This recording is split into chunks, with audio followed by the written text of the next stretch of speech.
हरिः ओं श्री गुरुभ्यो नमः। हरिः ओं। ॐ शन्नो मित्रः शं वरुणः शन्नो भवत्वर्यमा शन्न इन्द्रो बृहस्पतिः शन्नो विष्णुरुक्रमः। नमो ब्रह्मणे नमस्ते वायो त्वमेव प्रत्यक्षं ब्रह्मासि त्वमेव प्रत्यक्षं ब्रह्म वदिष्यामि ऋतं वदिष्यामि सत्यं वदिष्यामि तन्मामवतु तद्वक्तारमवतु अवतु माम् अवतु वक्तारम्। ॐ शान्ति शान्ति शान्तिः। ॐ सहना भवतु सहनौ भुनक्तु सह वीर्यं करवावहै तेजस्विनावधीतमस्तु मा विद्विषावहै। ॐ शान्ति शान्ति शान्तिः। सदाशिवसमारम्भां शङ्कराचार्यमध्यमाम् अस्मदाचार्यपर्यन्तां वन्दे गुरुपरम्परां। श्रुतिस्मृतिपुराणानाम् आलयं करुणालयं नमामि भगवत्पादं शङ्करं लोकशङ्करं शङ्करं शङ्कराचार्यं केशवं बादरायणं सूत्रभाष्यकृतौ वन्दे भगवन्तौ पुनः पुनः। ईश्वरो गुरुरात्मेति मूर्तिभेदविभागिने व्योमवद्व्याप्तदेहाय दक्षिणामूर्तये नमः। निधये सर्वविद्यानां विशदे भवरोगिणां गुरवे सर्वलोकानां दक्षिणामूर्तये नमः। ॐ नमः प्रणवार्थाय शुद्धज्ञानैकमूर्तये निर्मलाय प्रशान्ताय दक्षिणामूर्तये नमः।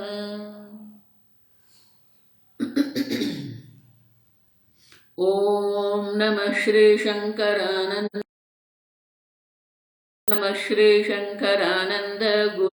गुरुपादाम्बुजन्मने सविलासमहामोह ग्राहग्रासैककर्मणे।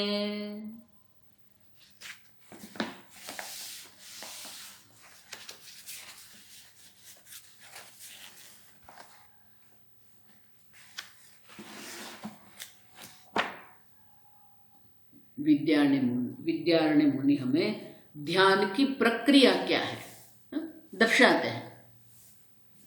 बाहर तो सब वही का वही है, अंतर्मुख जो मन है, अंतर्मुख मन से मन में क्या होता है, वो ध्यान की जो प्रक्रिया है वो क्या है वो दर्शाते हैं। कल हमने देखा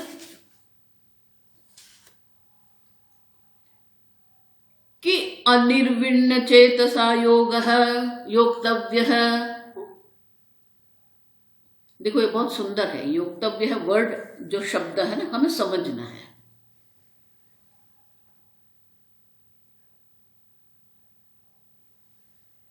जब से हमारा जन्म हुआ है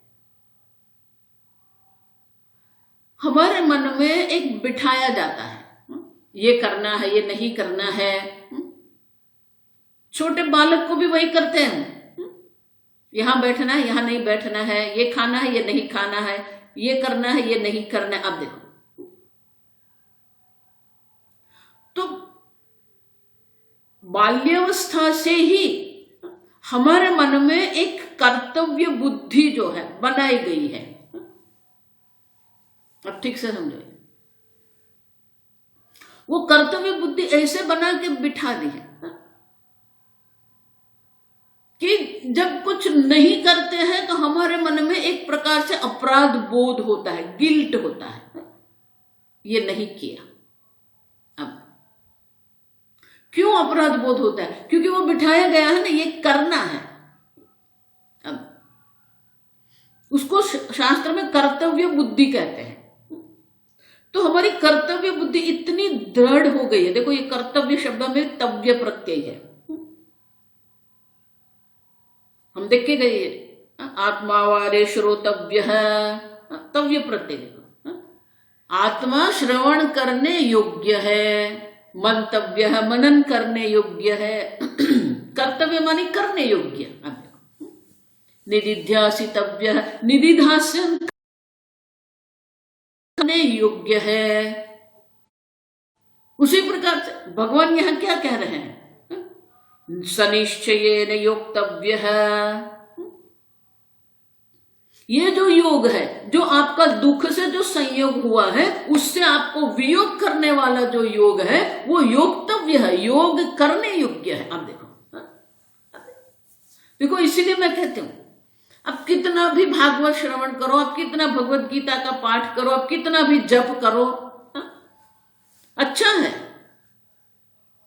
उनमें कुछ किसी भी प्रकार से कोई अनुचितता नहीं है,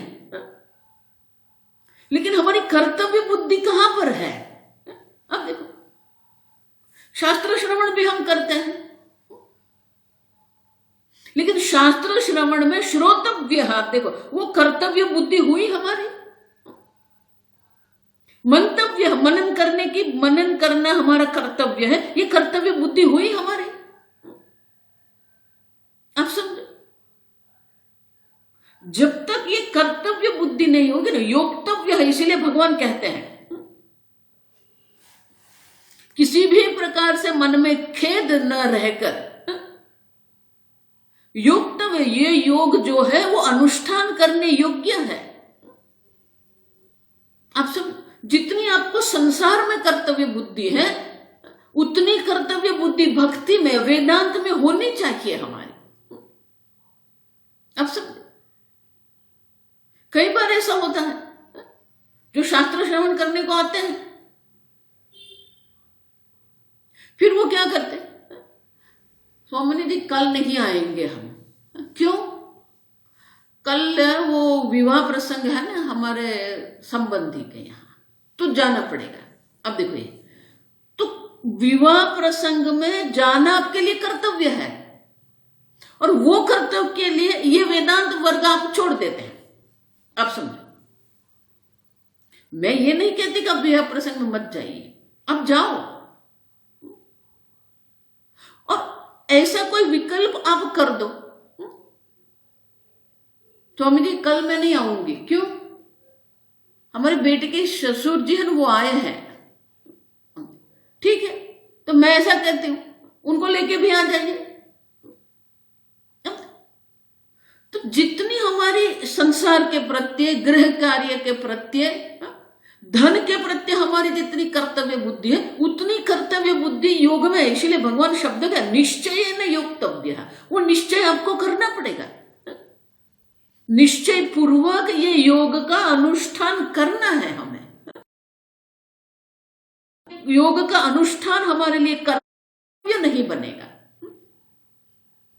कुछ नहीं होगा, आप सुनते रहो। कई बार मेरी बात आपको कटु लगेगी, अब देखो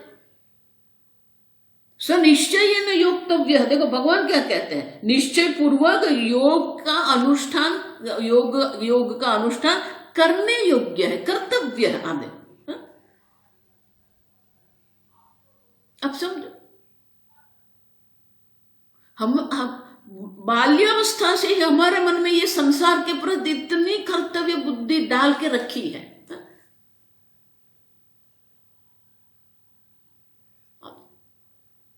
तो है संसार, प्रारब्ध कर्म भी है, देह भी है, लेकिन उनके लिए आपको इतनी बुद्धि का प्रयोग करने की आवश्यकता नहीं है।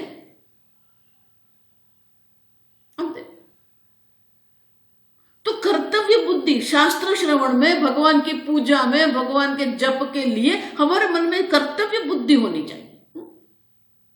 ऐसे भी भक्त हैं, ऐसे भी लोग हैं जो एक दिन अगर जप नहीं होता है तो उनके मन में एक रहता है, कुछ बाकी रह गया, कुछ छूट गया। तो उसी प्रकार से भगवान कहते हैं सनिश्चय न योक्तव्य है योग है, ये योग का आप निश्चय पूर्वक का अनुष्ठान करने योग्य है। ये एक बार एक साधक स्वामी जी के पास गए, तो स्वामी जी ये वेदांत के वर्ग ले रहे थे, तो वर्ग के बाद वो स्वामी जी के पास गए। बोले स्वामी जी आप जो कहते हैं बहुत अच्छा लगता है, आनंद आता है, लेकिन स्वामी जी कितने कितने वर्ष तक ये करना है? आप देखो,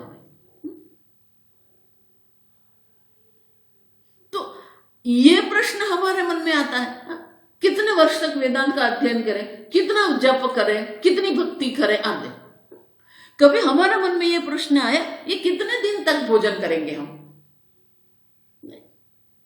गांधी जी इसलिए कहते थे प्रार्थना मन का भोजन है। आप समझो, ये कोई विकल्प नहीं है आपके पास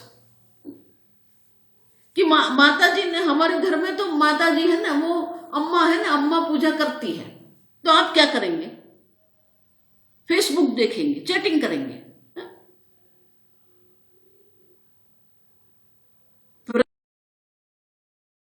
करना है प्रत्येक व्यक्ति को, भक्ति करना है, एक स्वतंत्र व्यक्ति है। घर में एक व्यक्ति ने पूजा कर ली तो ठीक है, वो पूजा करने का जो काम है, भगवान जो देवी देवता हमारे मंदिर में जो होते हैं उनकी पूजा करना, उनको तिलक करना, पुष्प अर्चना करना, नैवेद्य करना, वो ठीक है, स्नान कराना, ये सब एक व्यक्ति करेंगे। लेकिन बाकी की व्यक्ति जो है उनको जाके जप तो करना है कि नहीं, पाठ करना है कि नहीं? अब समझो, पूजा एक करेंगे लेकिन बाकी को भी जप करना है। अब देखो, एक भाई मेरे पास है, बोले स्वामी जी ये विवाह प्रसंग में जाते हैं, कहीं पर ऐसे जाते हैं, भाई के घर जाते हैं, घर पर होते हैं तो रुद्री का पाठ भी करते हैं, जप भी करते हैं, शास्त्र श्रवण भी करते हैं, लेकिन किसी के घर जाते हैं, भैया के घर जाते हैं तो ये छूट जाता है। स्वामी जी क्यों छूट जाता है? जैसे आपका घर है वैसे भैया का घर है, घर तो घर ही है। अब देखो, तो इसलिए अगर ये है घर पर आप कर सकते हो तो भैया के घर पर क्यों नहीं करेंगे हम? देखो हमारी अम्मा है ना, अब ये 90 के ऊपर हो गई उम्र, इसलिए सब छूट गया। न कहीं पर भी प्रदेश भी जाती थी, उनकी एक छोटी सी बैग थी कपड़े की, उसमें सारे पुस्तक, उनके जप की माला सब रखती थी। वो जहां भी जाती थी वो पहले स्नान कर लेती थी, स्नान करके वो अपने आसन लगा के वो पाठ करेगी, जप करेगी, बाकी का सब अपना काम करेंगे। उतना ही नहीं, मेरी दीदी ने बोला चलो अम्मा पूरा अमेरिका में घूमते हैं, तो अब दीदी लेके निकली उनको, तो वहां बच्चे भी थे, दीदी भी थी, सब थे। तो वहां पर भी क्या करती थी, बच्चे लोग को उठाना, उसको स्नान करना, वो दीदी करती थी। तो अम्मा क्या करती थी, वो उठ के स्नान करके अपना बैठे अपना काम करते थे। अब समझो, ये करना है तो सब हमारे लिए विकल्प उपलब्ध हो जाएंगे। स्वामी जी इसलिए कहते हैं this world is full of choice, full of options. जगत में बहुत ऑप्शंस है, बहुत विकल्प है। हम एक को पकड़ के बैठे हैं, इसलिए हमें ऐसा लग रहा है कि हमारे पास कोई विकल्प नहीं है। बहुत सारे साधक लोग भी को यही होता है, क्योंकि आपके मन में एक बिठा दिया है आपने, बिठाने की आवश्यकता नहीं है हमें। अब विकल्प देखो, ये नहीं तो ये। अब देखो भगवान भी क्या कहते हैं, ये नहीं कर सकते तो ये करो। आप देखो, अथ चित्तम समाधातुम न शक्नोति, 12वें अध्याय में कहते हैं अगर आपका मन मेरे में नहीं लग रहा है, मय्येव मनाधस्तो मयि बुद्धिम निवेशय निवेशय मय्येव अतो ऊर्ध्वं न संशय, आप आपका मन मुझ में लगा दो, आप आपकी बुद्धि मुझ में लगा दो, नहीं हो रहा है। अथ चित्तम समाधातुम न शक्नोसि। अब देखो, तो भगवान वहां विकल्प दर्शाते हैं। योग का अभ्यास करो, वो भी नहीं हो सकता है, तो कर्म फल भगवान को अर्पित कर दो आप, वो भी नहीं हो सकता। कर्म भगवान को अर्पण करो। अब देखो, भक्ति में भी अनेक विकल्प है। अब समझो, तो ये विकल्प हमें ढूंढना है। एक बार विकल्प की खोज कर लो आप कि आपके जीवन में भक्ति कैसे हो सकती है, आपके जीवन में शास्त्र श्रवण कैसे हो सकता है। आप समझो, ये जगत पूरा विकल्प से भरा हुआ है। ये नहीं तो ये नहीं तो ये। आप समझो, और उसी प्रकार से अगर आप शास्त्र श्रवण किया, वर्षों तक शास्त्र श्रवण आपने किया है, तो अब ये योग योक्तव्य निश्चय, भगवान कहते हैं ये ध्यान रूपी योग का निश्चय करो आप। 5 मिनट 10 मिनट आप ध्यान करो, और एक बार आप देखो, आगे देख के गए, प्रशांत मनसम शांत रजसम।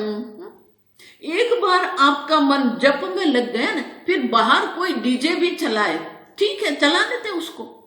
हमारा मन अंतर्मुख हो गया है, तो बाहर जो भी हो रहा है वो डीजे भी आपको विक्षिप्त नहीं कर सकता है। बात जो हो रहा है होने दो, आप अपने साथ बैठो। अगर आप ऐसा सोचते होंगे कि सब बाहर अनुकूल हो जाएगा, फिर मैं ध्यान करूंगा, मैं समाधि लगाऊंगा। देखो, ये जो योगी लोग होते हैं ऐसे ही करते रहते हैं। बाह्य अनुकूलता वो जो है ना, उनको करते रहते हैं, और इसलिए उनके मन में क्रोध होता है, क्योंकि उनको जिस प्रकार की अनुकूलता, बाह्य अनुकूलता चाहिए, अगर वो बाह्य अनुकूलता नहीं मिलती है तो उनके मन में क्रोध आ जाता है। लेकिन बाह्य अनुकूलता क्यों? अब देखो, शुचो देशे पवित्र स्थान आप कर लो, बात हो गई। सनिश्चय न योक्तव्य है, करना है तो करना है। किसी के विवाह प्रसंग में जाना है तो जाना ही है। अगर घर में पुत्री का विवाह है, एक बहन जी के यहां ऐसे ही हुआ, पुत्री का विवाह था, तो बहुत कुछ खरीदना होता है, बहुत कुछ काम होता है, एक कुछ सरल होता नहीं है। 6 महीने से तैयारी शुरू हो जाती है। तो कहीं दुकान में वो साड़ी लेने गए थे, तो दुकान की सीढ़ियां जो थी ना, तो एक सीढ़ियां वो चुक गई, वो गिर गई, वो बहन जी गिर गई, उसके पैर में मोच आ गया, देखो स्प्रेन हो गया उसको। डॉक्टर के यहां ले गए, फिर डॉक्टर ने बोला ठीक है, देखो एक्सरे भी हो गया, हड्डी टूटी नहीं है, बहुत अच्छा है, स्प्रेन हुआ है, पट्टी में बांध देता हूं, आप 10 दिन आराम करो। अब वो बोली 10 दिन आराम की कहां बात करते हो, 15 दिन के बाद तो मेरी पुत्री का विवाह है, आराम की कहां बात कर रहे हो आप? तो बोला नहीं, ये आप चल नहीं सकते हो, आपको बहुत दर्द होगा। अब देखो, तो आप सोचो, क्या वो 10 दिन बैठेगी? क्या नहीं, दर्द के साथ भी पैर में वो पट्टी लगी है, फिर भी वो क्या करेगी? सब काम करेगी। क्यों? पुत्री का विवाह, मेरी पुत्री का विवाह है। तो पुत्री के विवाह के लिए इतना कर्तव्य आपकी बुद्धि में है, और इतना आप कर सकते हो, तो आपके लिए, आप ब्रह्मानंद स्वरूप है, आपको आपके साथ बैठना है। पश्यनात्मा आत्मनात्मानं तुष्यति। अब देखो, आप पूर्ण आनंद स्वरूप, ब्रह्मानंद स्वरूप आप है, और आपके साथ ही आपको बैठना है, फिर भी आप नहीं बैठ सकते। देखो, ये विरोधाभास है। जहां अल्प सुख है वहां बहुत कुछ करते हैं, लेकिन जो अनंत सुख है,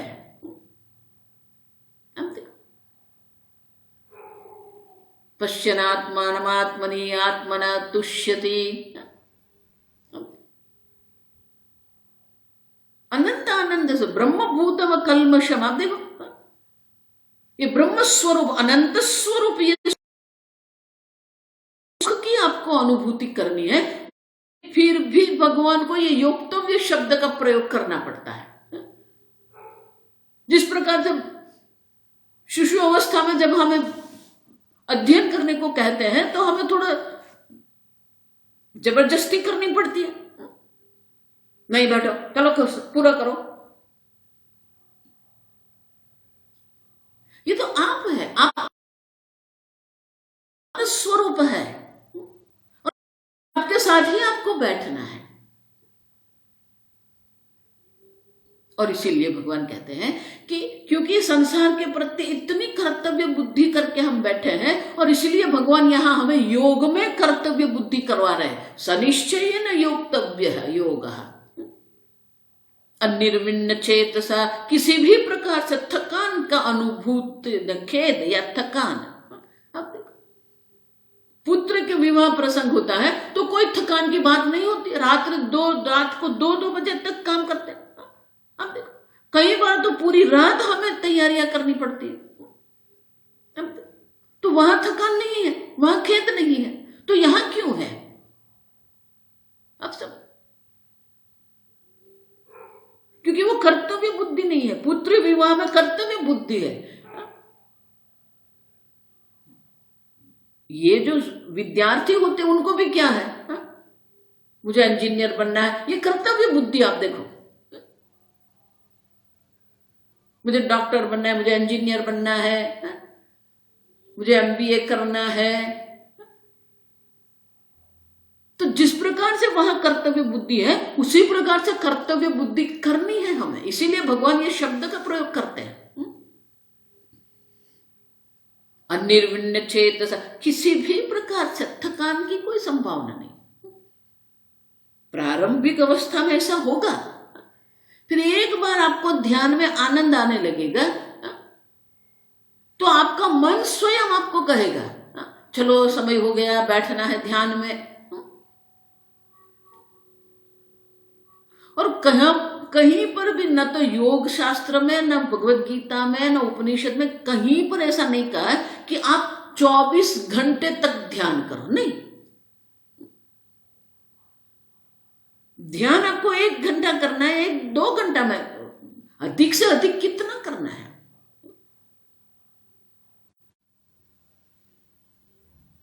आप समझो। और इसीलिए सनिश्चयेन योक्तव्यः निर्विण्ण चेतसा,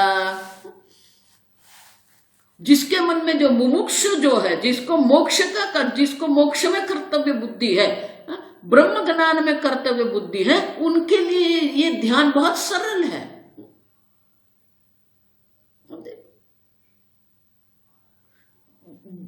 जिस प्रकार से गृह कार्य में कर्तव्य बुद्धि, आप मोक्ष में कर्तव्य बुद्धि कर दो, आप ब्रह्म ज्ञान में कर्तव्य बुद्धि करो तो ये सरल हो जाएगा। ये आपके मनुष्य जीवन का लक्ष्य है। भगवान भागवत में भी इसलिए कहते हैं पुमान भवाब्धिम न तरेत, ये भवसागर जो पार नहीं कर रहा स आत्मा, मोक्ष आपका कर्तव्य है और कुछ नहीं है। आप समझो, बाकी सब तो होता ही रहता है। और इसीलिए इस प्रकार से जो योग करते हैं उनके द्वारा उसे ये ब्रह्मभूतम कल्मषम सुखम उपैति। अब देखो वो जो श्लोक है ना, प्रशांत मन संह्येनम, हमने देखा 103वां श्लोक। अब ये जो श्लोक है उनके तुरंत बाद जो श्लोक है ना, वो अभी यहां कहते हैं 108वां श्लोक है हमारे पंचदशी में। युञ्जन्नेवं सदात्मानं, युञ्जन्नेवं सदात्मानं योगी विगतकल्मषः, योगी विगतकल्मषः सुखेन ब्रह्म संस्पर्शं, सुखेन ब्रह्म संस्पर्शं अत्यन्तं सुखमश्नुते, अत्यन्तं सुखमश्नुते। अब देखो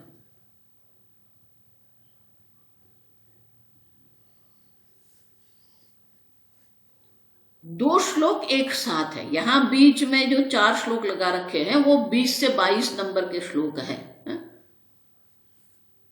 अब गीता की दृष्टि से आप देखते हैं तो प्रशांत मन समझो 103 जो श्लोक है वो 27वां श्लोक है, और 28वां श्लोक ही युंजन्नेवम जो हमारे यहाँ 108 है।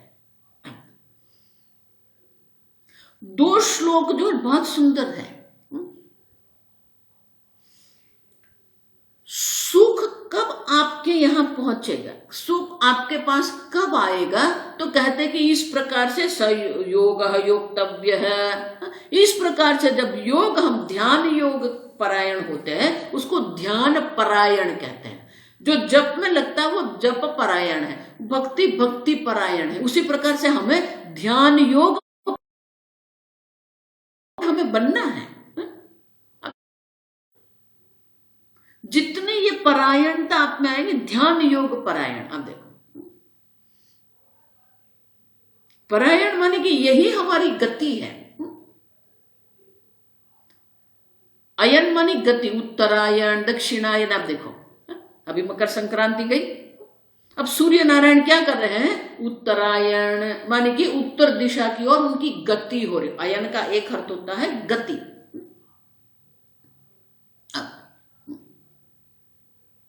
तो आप अपनी ओर गति करो, परायण। अब देखो पर जो अनंत है, जो ब्रह्म है, उनके परायण होना है। और इसीलिए कहते हैं कि इस प्रकार से जो प्रशांत है उन सुख अपने आप उनकी ओर जाता है। अब ये श्लोक में जो कहते हैं ना, वहां पर योगी जो है वो कर्म है और सुख करता है। हमने देखा उत्तमम सुखम ब्रह्मभूतम अकल्मषम उत्तमम सुखम योगिनम उपैति। तो वहां सुख योगी की ओर जा रहा है, सुख करता है और योगी कर्म है। अब यहां उल्टा कर दिया भगवान ने। आप देखो योगी करता है, आप जो ध्यान करने वाले हैं, आप जो ध्याता है वो करता है। यहां आप देखो एवं सदात्मानं युंजन एवं योगी।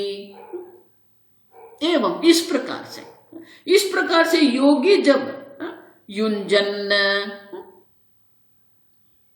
आत्म तत्व का सदात्मानम। अब देखो सदा आत्मानम युंजन, सदा वो आत्म तत्व का चिंतन करता है। आप किसी भी प्रकार से वो अन्य किसी का चिंतन नहीं कर रहा है, आत्म तत्व का चिंतन करता है। जागते उठते बैठते, लेकिन वो योगी कौन है, विगत कल्मष है। कल्मष, कल्मष माने कि अधर्म के जो संस्कार होते हैं ना, उसे कल्मष कहते हैं। कल्मष का अर्थ मलिनता भी है, हमने देखा। तो यहां योगी अकल्मष विगत, जिसके बुद्धि में से सर्व प्रकार की कल्मष, सर्व प्रकार की मलिनता विगत है, चली गई है, निवृत्त हो गई। तो हमारी बुद्धि में जो कल्मष है, मलिनता, वो क्या है, अधर्म है, पाप कर्म है।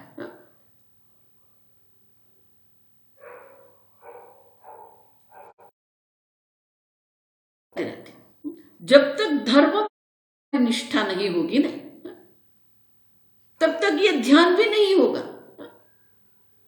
क्योंकि अधर्म हमें शांति से नहीं बैठने देता। भगवान ने जो ये व्यवस्था करके रखी है ना, आपको जो भगवान ने ये देह दिया, मनुष्य देह जो है, मनुष्य शरीर जो है, और मनुष्य शरीर में मनुष्य मन है, बुद्धि है, अहंकार है। ये व्यवस्था ऐसी है कि अधर्म करके आप कभी भी शांत नहीं रह सकते हो।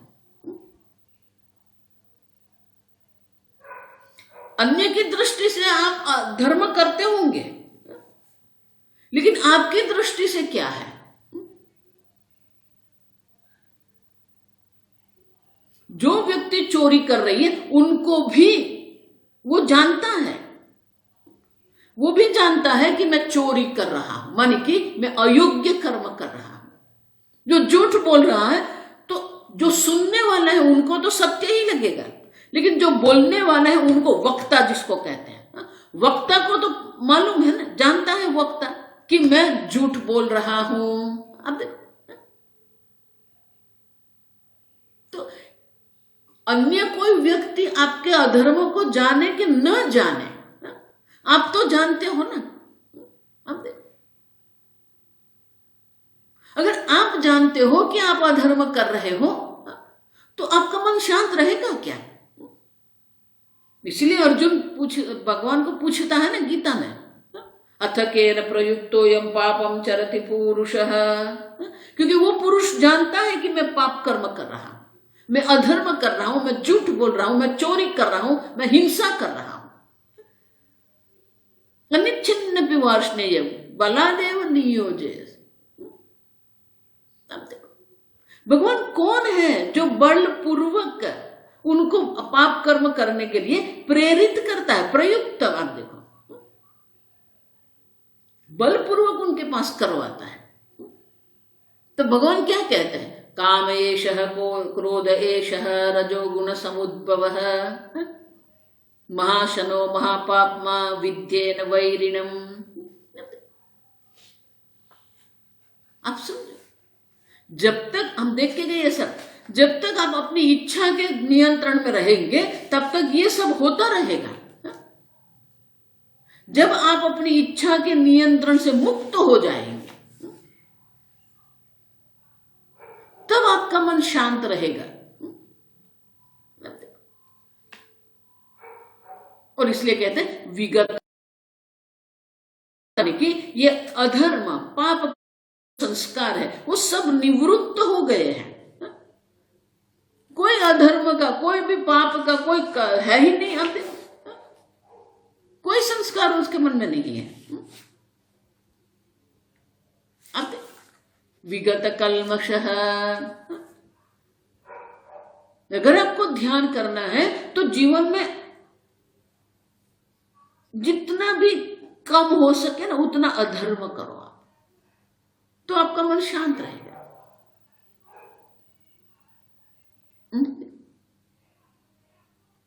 महाराज श्री तो कहते थे, जबकि आप जब भी आपके मन में ये दुख है,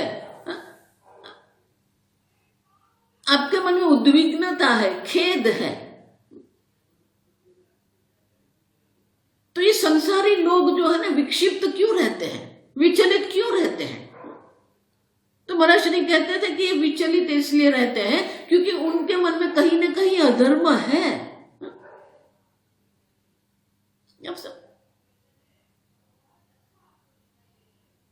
और इसलिए कहते हैं जो योगी विगत कल्म, जिनकी बुद्धि से, जिसके अंतःकरण में से सर्व प्रकार के ये जो कल्मश है उनकी निवृत्ति हो गई है, ऐसा जो योगी है वो क्या करता है, सदात्मानम युंजन एवं इस प्रकार से वो आत्म तत्व का सदा सर्वदा युंजन ध्यान कर रहा है।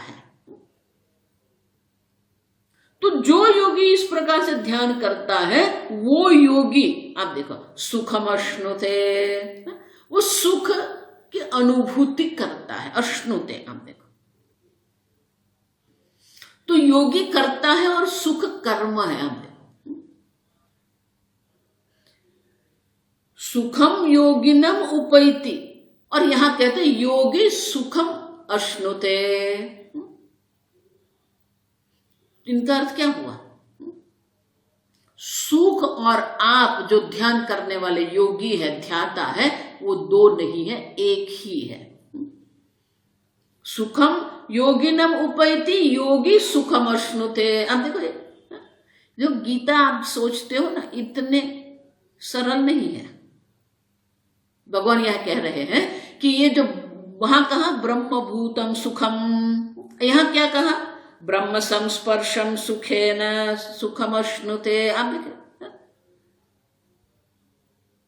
सुखेन सुखम अश्नुते। आप देखो, सुखेन मानी बहुत सरलता से, सहजता से, अनायास रूप से वो ब्रह्म स्पर्शम, वो ब्रह्मभूत जो आनंद है वो ब्रह्मानंद है, वो ब्रह्मानंद का उनको स्पर्श होता है, माने कि वो अपने आप को ब्रह्मानंद स्वरूप जानता है। अब देखो ये अश्नुत शब्द जो है ना, अश्नुत शब्द का अर्थ क्या होगा? आप देखो,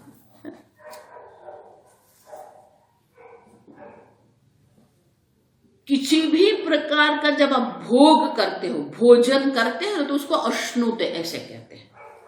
जो करने से आपके मन में आनंद की अनुभूति जो होती है उसे अश्नुत ऐसा कहते हैं, भुगतते हैं ऐसा कहेंगे।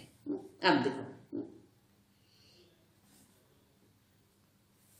अशना मानी भूख, क्षुधा। आप देखो, तो यहां भगवान जो है कहते हैं सुखम अश्नुते।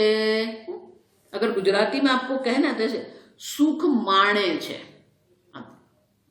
हिंदी में क्या कहते हैं अश्नुते को? मुझे शब्द अगर मिल गया तो मैं आपको कहूंगी। ही एंजॉयज दैट। अश्नुते माने ही एंजॉयज। कैसे? सुखे न, ये क्रिया विशेषण है। बहुत सहजता से ब्रह्म स्पर्शम सुखम जो है वो ब्रह्मानंद सुख जो है वो सुख की उनको अनुभूति होती है। अब देखो, तो ये क्यों कह रहे हैं? क्योंकि हमने वो ब्रह्मानंद की बात की ना, तो कहे कि भगवान भी यही कहते हैं कि जब ध्यान करते हैं तो ध्यान में हमें वो ब्रह्मानंद की अनुभूति होती है। जब हमारी सूक्ष्म दृष्टि बन जाती है, हमारी बुद्धि में सूक्ष्मता, अत्यंत सूक्ष्म बुद्धि हो जाती है, प्रशांत बुद्धि हो जाती है, तो उसमें हमें ये ब्रह्मानंद की अनुभूति अवश्य होती है। अब देखो, तो बोले ये दो क्यों कहा?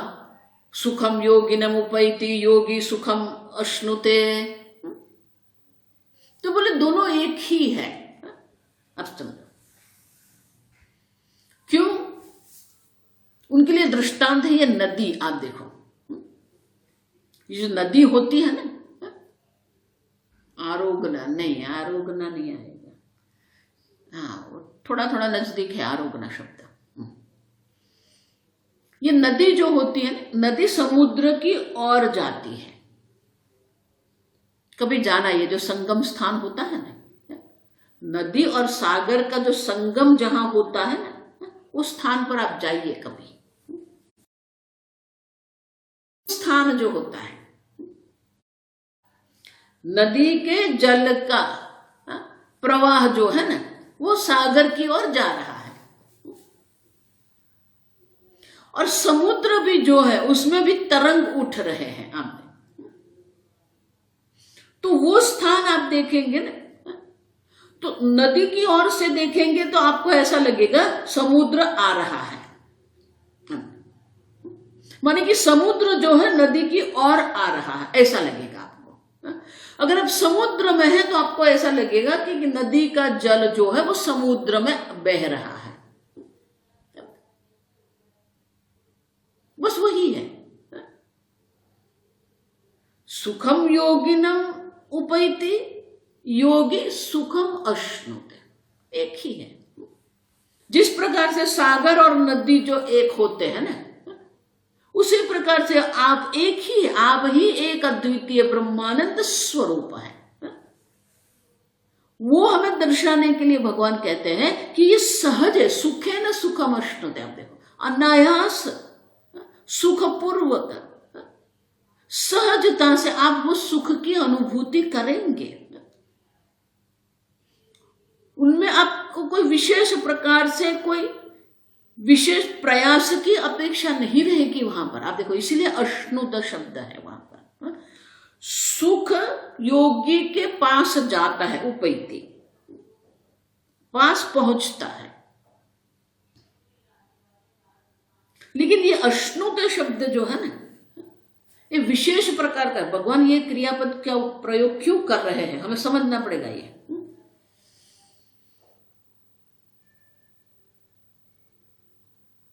अब देखो,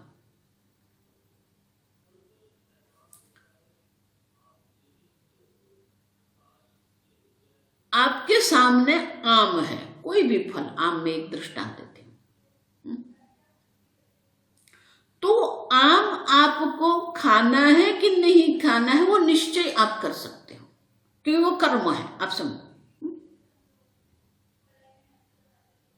लेकिन एक बार वो आम आपकी जिह्वा पर आए, फिर आपके पास कोई विकल्प है नहीं। देखो बहुत सूक्ष्म है, आम खाना ना खाना वो कर्म जो है वो उनके लिए आपके पास विकल्प है। कर्मण्येव तव अधिकारः मा फलेषु कदाचन। लेकिन एक बार वो आम का टुकड़ा आपके मुख में गया,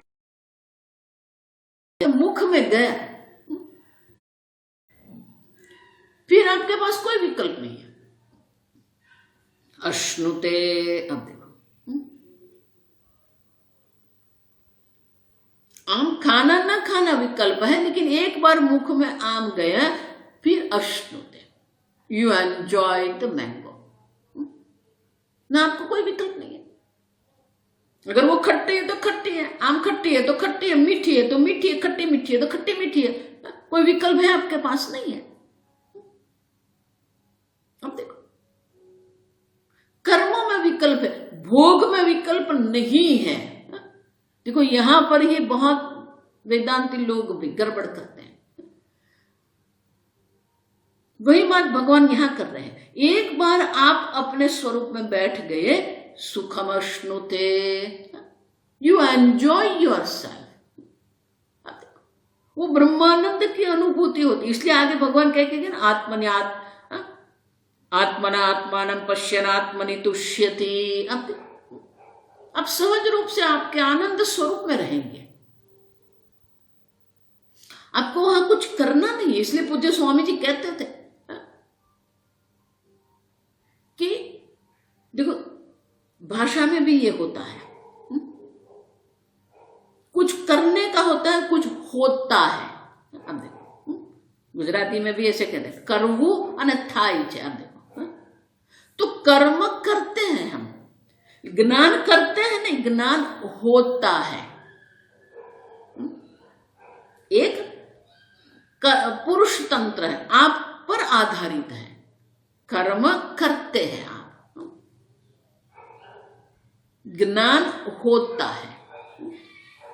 तो आम आपके मुख में आप रखते हैं, वो कर्म है। लेकिन एक बार एक मुख में आम आ गई, फिर वो ज्ञान है। इसलिए आपको कोई विकल्प नहीं है वहां पर। ज्ञान वस्तु तंत्र होता है, जैसी वस्तु है वैसा ज्ञान आपको होगा, आप समझो। और इसलिए भगवान यहां अश्नुत शब्द का प्रयोग कर रहे हैं। अश्नुत शब्द का प्रयोग करके कहते हैं कि अब वो आपके तंत्र मानी कि पुरुष तंत्र नहीं रहा है, ये वस्तु तंत्र है। जैसे आपका स्वरूप है वही स्वरूप का आनंद आप लेते हो। आप समझे, वहां आपका कोई कर्तव्य, आपका कोई निश्चय नहीं है। आप देखो, इसलिए मैं कहती हूं अब बैठो, 10 मिनट बैठो आप,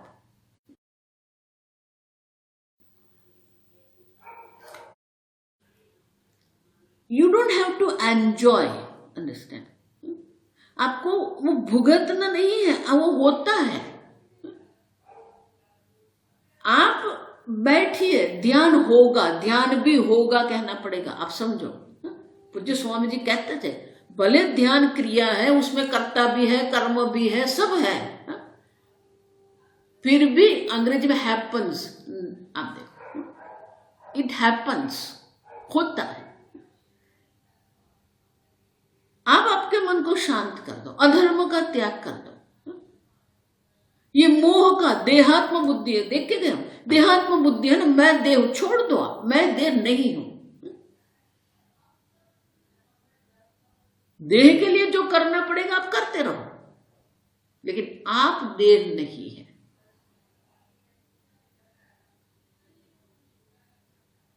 ये सब आपको करना है। इसलिए भगवान ने योक्तव्य शब्द का प्रयोग किया है। योग का अनुष्ठान करना, ये आपका विकल्प है। लेकिन एक बार आप ध्यान में बैठ गए, आपका मन शांत है, ब्रह्म स्पर्शम सुखम सुखेन अश्नुते, सहजता से आप वो आनंद की प्राप्ति करेंगे। जितनी नदी और सागर के संगम में जो सहजता होती है ना, वैसी सहजता होगी वहां पर। हम देखो, और इसलिए भगवान यहां अश्नुत शब्द का प्रयोग करते हैं। और वो सुख कैसा है, वहां पर कहा उत्तमम सुखम। आप देखो यहां कहा अत्यंतम सुखम, अत्यंतम माने किसी भी प्रकार से निरतिशय सुख है, कोई अंतमान नहीं है, कोई अल्पता नहीं है, अपूर्णता नहीं है, कोई मर्यादा परिच्छिन्नता नहीं है, निरतिशय सुख की अनुभूति आप करेंगे। अच्छा, और इसीलिए विद्यान मुनि ये श्री कृष्ण भगवान के श्लोक का अवतरण करके कहते हैं, इस प्रकार से जब हम समाधि में होते हैं तो सूक्ष्मता के कारण हमें वो ब्रह्मानंद की अनुभूति होती है। और वहां जो अनुभव हमें हो रहा है, वो अनुभूति जो है वो क्या है, मुख्यानंद है, निजानंद है। आप समझो, न तो वो वासनानंद है, न विषयानंद है, न प्रतिबिंबित आनंद है। आप समझो, वो ब्रह्मानंद है, वो आप है, स्वयं है। तो बोले कि आपने जो कहा चेतसा, तो निर्विण्ण चेतसा माने क्या है? क्यों भगवान कहते हैं निर्विण्ण चेतसा? तो ये जो सहजता है, सुखे न सुखम अश्नुते, अगर भगवान कह रहे हैं तो फिर ये अनिर्विण्ण चेतसा क्यों कहते हैं भगवान? और उस प्रकार के योग का जो अभ्यास है, थके बिना खेद रहित हमें ये योग का अभ्यास करना है, ध्यान योग का हमें अभ्यास करना है। वो कैसे होता है, उनके लिए दृष्टांत देते हैं। वो दृष्टांत हम कल देखेंगे, बहुत सुंदर दृष्टांत है, आप समझो, तो वो दृष्टांत हम कल देखेंगे। ओम स्वस्ति प्रजाभ्यः परिपालयन्ताम् न्यायेन मार्गेण महिं महिषाः गोब्राह्मणेभ्यः शुभमस्तु नित्यं लोकाः समस्ताः सुखिनो भवन्तु काले वर्षतु पर्जन्यः पृथिवी सस्यशालिनी देशोऽयं क्षोभरहितः ब्राह्मणाः सन्तु निर्भयाः। ओम सर्वेषां स्वस्तिर्भवतु सर्वेषां शान्तिर्भवतु सर्वेषां पूर्णं भवतु सर्वेषां मङ्गलं भवतु सर्वे भवन्तु सुखिनः सर्वे सन्तु निरामयाः सर्वे भद्राणि पश्यन्तु मा कश्चित् दुःखभाग् भवेत् असतो मा सद्गमय तमसो मा ज्योतिर्गमय मृत्युर्मा अमृतंगमय। ओम पूर्णमदः पूर्णमिदं पूर्णात् पूर्णमुदच्यते पूर्णस्य पूर्णमादाय पूर्णमेवावशिष्यते। ओम शांति शांति शांति। हरिः ओम। श्री गुरुभ्यो नमः। हरिः ओम।